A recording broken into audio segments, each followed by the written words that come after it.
కన్నుల జారిన కన్నీళ్ళు తడిపెను దేవుని పాదాలు, ఇప్పటి నుండి నీ కళ్ళు చూచును దేవుని కార్యాలు.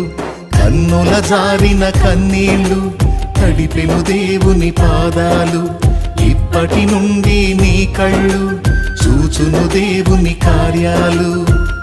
ఉందిలే దీవెనా ఎందుక వేదనా,